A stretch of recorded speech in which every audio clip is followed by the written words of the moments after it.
Okay, a showcase of culture, conversations over coconut water and sightseeing. Day one of the Modi-Xi summit have had no dearth of photo opportunities.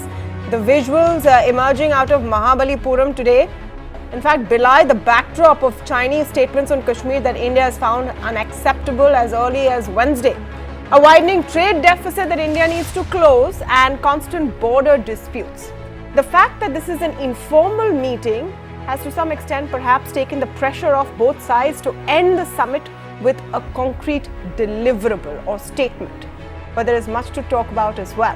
So where does the India-China relationship stand, and what can we expect from the actual meet that takes place tomorrow between Prime Minister Modi and President Xi? That's the top story we're discussing this evening on the India Development Debate.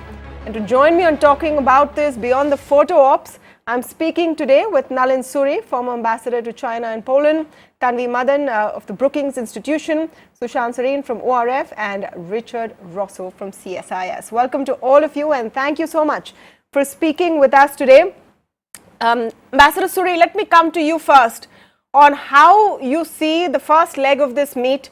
And just to add that whenever these two leaders have met in the past, we saw that in Wuhan, we saw that earlier as well, they always make sure there's a lot of cultural display and a lot of visuals to talk about, them taking these long walks, sitting and chatting, where a lot of cameras can see what they're doing. And we've seen some of those today. We'll keep those visuals on the screen. What do you think it says about what we can expect when the actual conversation takes place tomorrow? Well, let me start by saying that thank you for having me on your show. The conversations have actually already started because while they are doing some cultural sightseeing and walking around being friendly, there is some serious conversation happening on the sides also. And that is why these summits are structured in this informal manner. But I think the important question to ask is that in spite of all the recent problems we may have had in our bilateral relationship, that this visit is taking place. And these visuals are going across, not across the whole of India, not simply across the whole of India, but across the whole of China also. So the messaging is very clear that we may have problems, but the process of building trust and the building of strategic communications at the highest level is going to go on uninterrupted. Okay, so full marks and for the reason why I think a lot of... Yes, please continue, sir. Please finish your point. Yeah, the reason why a lot of cultural activity takes place around these informal summits, I think, is because of the very close and long-standing cultural contacts we've had between our two countries and our civilizations. I think that's something which is often forgotten. And that's important for, I think, people on both sides to understand the importance of this people-to-people equation which needs to be developed. And, as you know, China, another aspect, of course, is very commercial. I mean, Chinese tourists are amongst the largest numbers in the world today. They also spend a lot of money. And we would like to have more of them in India. And we have so much to offer, and so do the Chinese have to offer to our people. So I think the similarities in our civilizations, the way they have developed together, the interactions that have happened in the past, have left a very deep-seated mark, and this is an attempt by both sides to bring this to the general public's knowledge. Okay. Let me come to Tanvi Madan. Tanvi, great to have you on the show. For the first time on the India Development Debate. What do you make of what we've seen today? Now, Ambassador Suri says the conversations have begun. I only know about what we've seen from the pictures, where we see a lot of Prime Minister Modi explaining something to President Xi. I'm not sure what, and then he's showing him the sculptures and all of that. Do you think they're going to get to the brass tacks and actually talk about the sticking points like Kashmir and trade deficit on this occasion? Definitely. I think given that two leaders who have a lot of other things on their plate, the fact that, as Ambassador Suri mentioned, they're meeting, but also that they will spend considerable time with each other. They're not going to be just chit-chatting or having coconut water. They will get down to brass tacks. Now, there are a number of issues to be discussed. And no doubt, it's also about developing a relationship between the two leaders. They meet obviously often at multilateral, on the sidelines of multilateral summits But those there's not really a long period of time to kind of develop that relationship or that communication. And so this is when you can actually get down to talk about issues, both issues of agreement, but also issues of differences, so that, as the foreign minister has said, that they don't become disputes. Okay. Whenever we talk about world leaders meeting, and I know everyone loves to talk about the body language, since we do it so much for every Modi-Trump meet, I think we should take a bit of a look at what the chemistry looks like between Modi and Xi, especially at this point. Sushant, let me come to you for this very important perspective. What did you make of the pictures today? And we'll get down to the brass tacks, but I think we should just talk a bit over what we've all seen today, and it's quite a visual treat.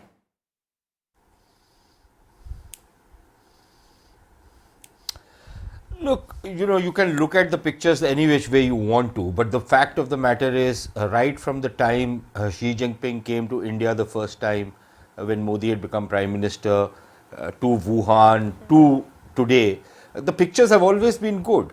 But what have they ultimately led us to? And the fact of the matter remains, I don't disagree with what Ambassador Suri said or what Tanvi has said, but the fact of the matter remains that relations between India and China are worse today than any time in the past many years, especially given the kind of statements which the Chinese have come up with, the kind of unbridled and thinly disguised hostility that they have shown towards us, whether it's on Kashmir or on any of the other issues. The fact of the matter also remains that, after Wuhan, yes, the tensions between India and Pakistan certainly came down, but all the big ticket items which we were talking about, nothing actually fructified. So we spoke about trade, we spoke about better understanding and appreciation, but have the Chinese shown even a modicum of better understanding and appreciation of India's core interests or India's concerns? Even though we have been doing a bit of that as far as the Chinese are concerned, we haven't been poking them in the eye the way they have been poking us in the eye and in other parts of our body. The fact of the matter also remains that for all of this, for all the Wuhan spirit or the ghost of Wuhan, as I call it, what do we have to show for it at the end of the day? Nothing really. So I'm a bit cynical about how this thing is going to unfold. Okay. Yes, we'll have the right optics, but what's going to be the vision of this relationship going forward? It's a very important point. We need to start talking about what's going on beyond the photo opportunities, and just showing up perhaps may not be enough. Rick, I want you to weigh in, of course, on your opening comments on what you think can come out of the summit, but also the big elephant in the room, which is the trade deficit between the two nations, $58 billion at last count. And that's something which is really beginning to pinch India. As a principal policy driver, I think, of the Modi government since it came into office 5.5 years ago, where you've seen India adopt a number of policies that really slow imports, customs duty hikes, import substitution rules. And even though a lot of that is directed at China because its application is global in nature, frankly, the India-China trade relationship has really triggered a lot of the tensions in the U.S.-India relationship. Not many Americans understand that countries act in their own regard. We often think that any policy a country would consider adopting is a direct correlation to the United States. So the Trump administration has been very happy to respond and pick a fight with India, not bothering, I think, to understand deeply that a lot of India's trade antagonism is geared more towards China, just like ours is. There's areas, obviously, of cooperation between India and China. They partner in things like the Asia Infrastructure Investment Bank. They work together on the new development bank under BRICS. China certainly would like to see the RCEP trade agreement, which I thought there was very little chance, but now it looks like they actually are zeroing in on conclusion. Afghanistan, some of the steps the United States is considering on Afghanistan and Iran, there might be some congruity there. But there are, of course, a lot of issues of problematic issues in there. Trade, as you mentioned, border issues, potentially 5G. I don't see a lot of big splashy agreements coming out of this, but I do think it is a recognition that China understands India is a rising power. And instead of China acting in its own regard with little regard for Delhi, I do think China is waking up to the fact that Delhi's opinion on these issues matter quite a bit more. So good the meeting's happening. Okay, good, the meeting is happening, but now what more do we really need out of this? I'm going to open up the debate, so if someone has a point to make, please indicate and I'll come to you. Let me come to the point about how the US-China tensions right now, especially on trade, how do they work for India? Tanvi, I'll come to you on this. Does it give India an opportunity and some leverage in the discussions that will follow? The fact is that China is on the back foot with the United States. There's a trade war brewing. Do we have an advantage in this situation? It's both a challenge and an opportunity for India. I mean, the opportunity part is both with the US, and not just the US, European companies, etc., who are looking to diversify from China. But also kind of the opportunity part with in terms of leverage. One of the reasons, if you look back, Wuhan didn't start with Wuhan.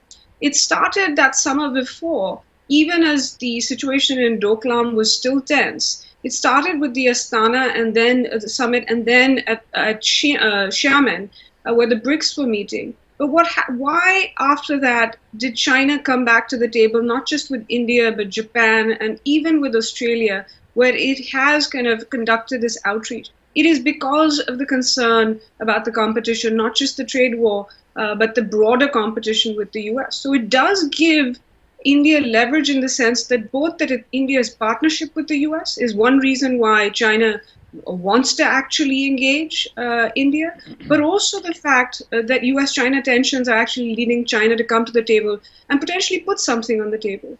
For example, even on trade, they might be minor, but the fact that over the last few months you have seen China open up at least somewhat, not just India and some Indian agricultural products, but also in terms of giving, for example, I think it's Dr. Reddy's a license recently, and they've largely shut out Indian pharma before this. So we've seen some steps, and it is, I think the US-China tension does contribute. The place where it's a challenge is that it also has an impact on the global economic situation, which obviously affects India's economy as well. Well, yeah, there's this, pipe dream that everyone keeps talking about, which is all the companies that are moving out of China, or at least some of them, will land in India. How does that play out in the bigger picture? Ambassador Suri, let me come to you with that. Well, the question is, are you prepared to pick up those opportunities? I think this is where Indian industry has to step forward and show that it's willing to pick up these opportunities. And I think the government has, in the last months and in the previous term, the Modi government has made significant changes in policies which should have made Indian industry pick up these opportunities more easily than they have. But having said that, I think we need to look at how current global value addition chains are structured. Now, we have our own global value addition chains.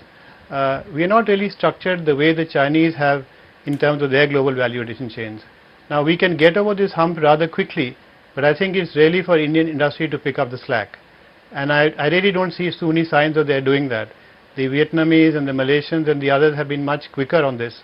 There are obviously good reasons why some of the foreign investors are a little cautious about coming into India. But I think that policy uncertainty now seems to have been laid at rest. Now, whether we take up the advantage now or we take it a few months or a couple of years down the road really doesn't matter. But it has to be linked very clearly to the development of the manufacturing sector in India. Because unless you do that, you'll not be able to benefit from these opportunities.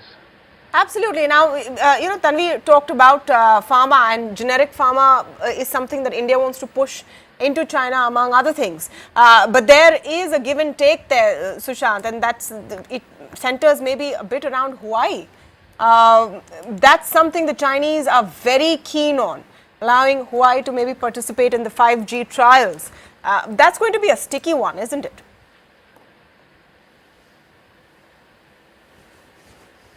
It is going to be a sticky one, but I don't think you can compare the two because Huawei has a clear security implications.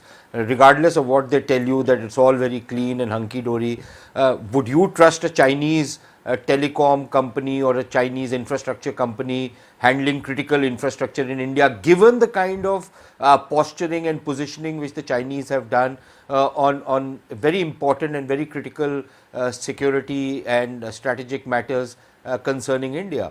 I won't trust the Chinese on this thing. I won't trust anybody, But given a choice between, say, the Chinese and the Americans, I would rather go with the Americans than I would go with the Chinese, especially given the hostility which the Chinese have displayed towards us. Now, how do you compare supplying of medicines with somebody controlling critical infrastructure? I think that's comparing apples and oranges. The second point I want to make is, to my mind, just looking at the trade deficit, I think it's a mug's game, because that's a very mercantilist approach. In this day and age, if you are in favor of globalization, trade deficit per se doesn't matter. It is unfair trade practices which is really the issue. And the Chinese have blocked market access. They might have started opening up in bits and pieces, but they have blocked market access to Indian companies where they enjoy a competitive advantage. So that's an unfair trade practice as far as I can see. The third thing is on even on something like Afghanistan. So we've taken some baby steps of joint training modules for Afghan diplomats. But beyond that, do India and China see eye to eye on Afghanistan? I don't think so. I think the Chinese are riding on the shoulders of the Pakistanis and expect the Pakistanis to deliver whatever they want as far as Afghanistan is concerned. And frankly, that doesn't work very well for us. And a range of other issues. I think we have serious problems, and merely these optics are not going to help, especially because how we perceive China and how China perceive us, I think there is a huge gap between that, and until and unless that gap is going to be bridged, I don't see how we can really move forward in a meaningful way. Sushant, do you think that India should bring up the Chinese statements on Kashmir post the abrogation of 370 in this trip? I mean, we've made it clear that it's an internal issue, etc. But there have been statements that have irked us, and the Chinese position in the UN, their permanent representatives push, which made sure that there was a closed door meet, that has also irked us. Do you think it should come up at all, or should we not talk about it?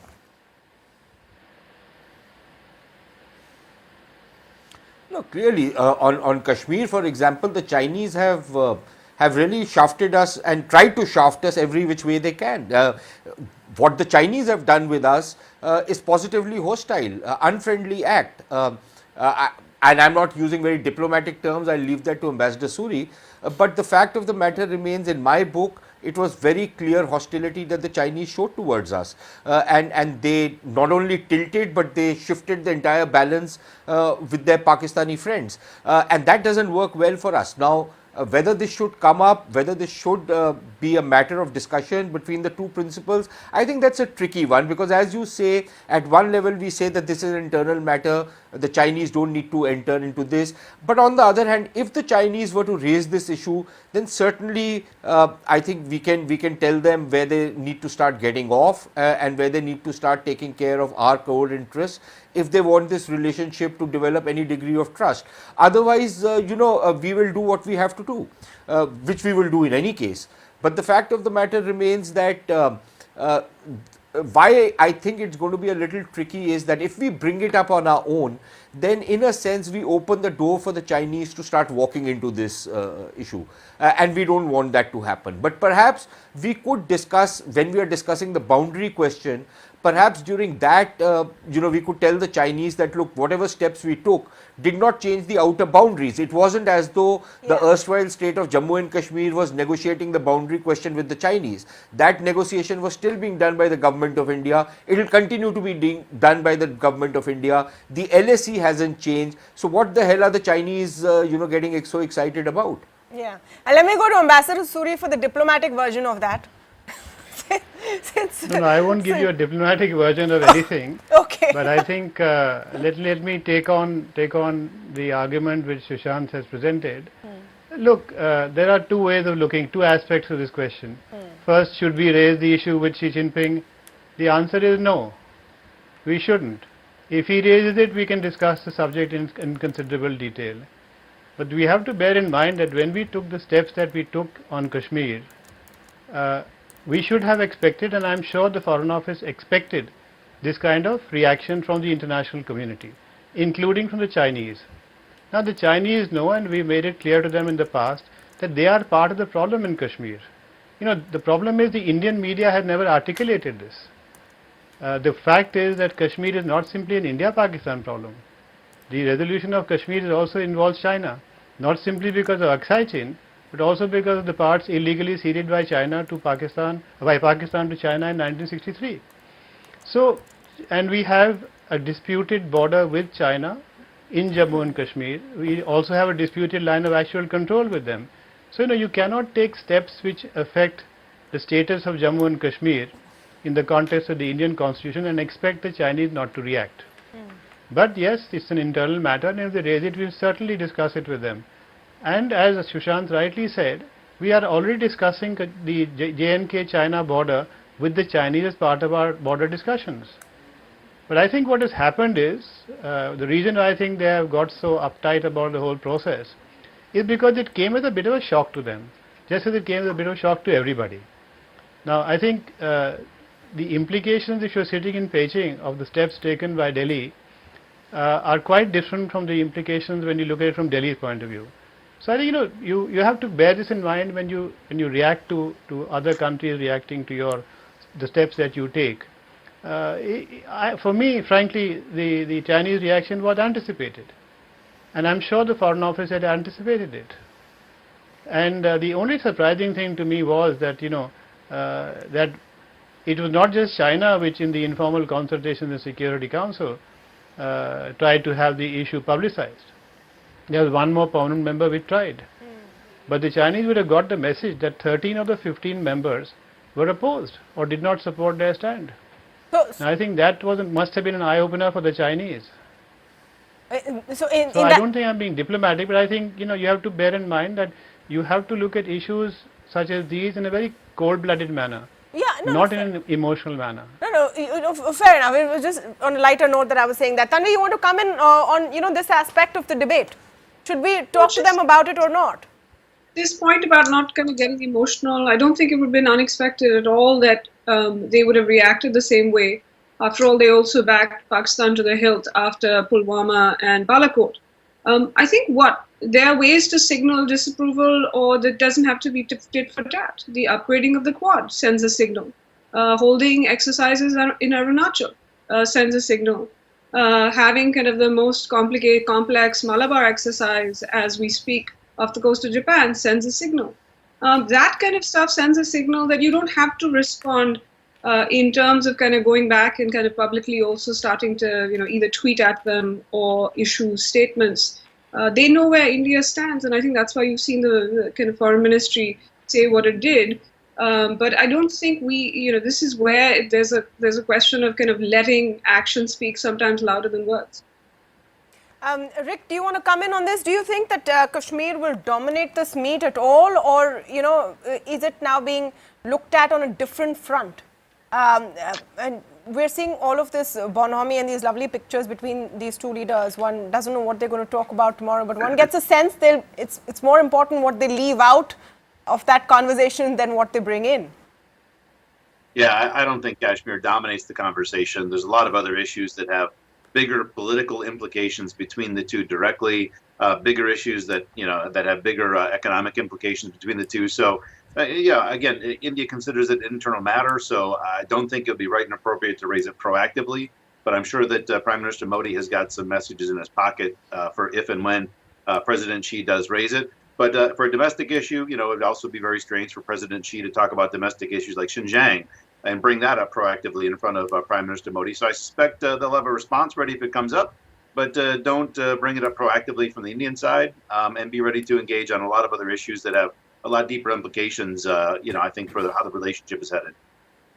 Good point. China really doesn't have much to say with what is happening in Xinjiang, or even, there's strife in Hong Kong. So perhaps that won't make it to the table. Let's come back to, the biggest really pain point, I would say, in this relationship, which is the yawning trade deficit. Something which has just been increasing over time despite a lot of conversations around it. Is there a clear roadmap now that we can put in place, or we need to start working on? Let me come back to Tanvi on this.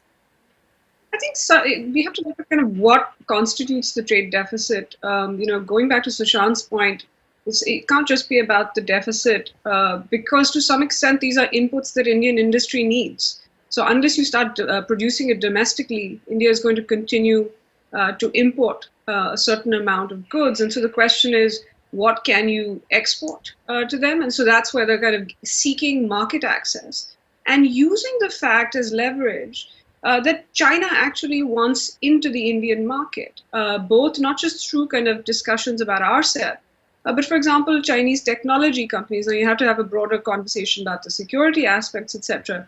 But if you looked at the Xinhua statement today, the Chinese state news agency, in terms of what China wants from this, one of the two things they specifically mentioned was that they would like to access the Indian market. And so I think it's a question of kind of how do you both, some of this has got to do with the Indian domestic economy and how that grows and kind of in which sectors, but also how you can use the Chinese desire for access to the Indian market to kind of leverage that and get more market access, which India has been asking for years, especially where Indian firms have comparative advantages, IT, pharma, movies even, where they have actually been kind of not so forthcoming.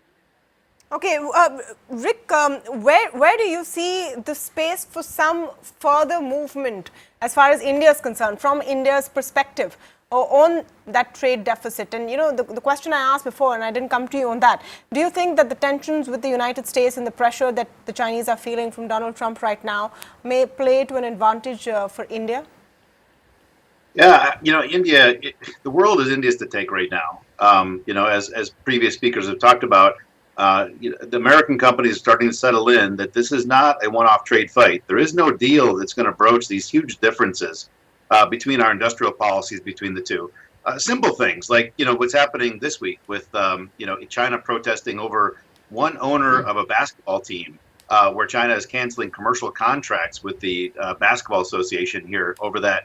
You realize that the dividing line between the private sector and the government in China does not truly exist when key national issues come up. So I think the fight that the U.S. and China are having, there is no end to this. I think there is going to be a two-pole system for the global economy going forward, and companies are starting to make decisions based on that. But India has not been reforming fast enough and deep enough, I think, to take big advantage of that. So there'll be some incremental investments. China dwarfed the world in terms of attracting manufacturing investments for the last 20 years. India will pick up some incremental investment, but it's not yet that market of next best choice. And I think there is an opportunity to step into that role. It's not something that can be settled at a summit, right? It is a lot of functional things that India needs to get better. State governments need to have better functioning electric power distribution. You need to have stronger labor laws, environmental regulations that are easier to comply with. So I don't think a summit is necessarily going to be the thing. You might have some incremental changes that will help a few exporters in India get better access, and that certainly is helpful. But I think bigger in terms of trade flows between the two countries and India's ability to absorb a lot of that investment that China had been pulling in, I think you got to see a recommitment to a lot of those domestic reforms, particularly state-level reforms that we haven't seen as much energy behind recently. No, absolutely. I get the broader point that we have to be better and produce more of our own stuff if we don't want to import everything from China. But the fact is that there are unfair trade practices there. Ambassador Suri, you want to comment on this? Yeah, I want to comment on this because I think there are two aspects to this whole issue. The Chinese argument to us always has been that the deficit is large because of structural reasons. Now that is not exactly true. Now I have no strong views on whether you should have a surplus or a deficit. As Sushant said earlier in this program, you need some of these inputs, and Tanvi mentioned the same thing. The point is, do you have the kind of access that you should have in the Chinese market? And the answer to that is no. It's a clear no. There are many areas where India has comparative advantages, where the Chinese do not give us access, including areas where there had been agreement when the Chinese joined the WTO. We have an agreement bilaterally in the year 2000, where we were promised access to a very large number of agricultural products. And we do not have that access. We now finally have some grudging access in rice, etc. But if you even look at last year's figures, our exports to China have gone up because they have eased up a little bit. So it's not a question of eliminating the trade deficit. There is no need to do that. The other aspect one has to bear in mind is a large part of this trade deficit flows out of the fact that Chinese companies have and continue to do a large number of turnkey projects in India. And a lot of these projects are actually in the private sector. Right. So it's not investment, it's turnkey projects. Now, if these projects are going to happen and if the equipment is going to come in from China, obviously there will be a deficit.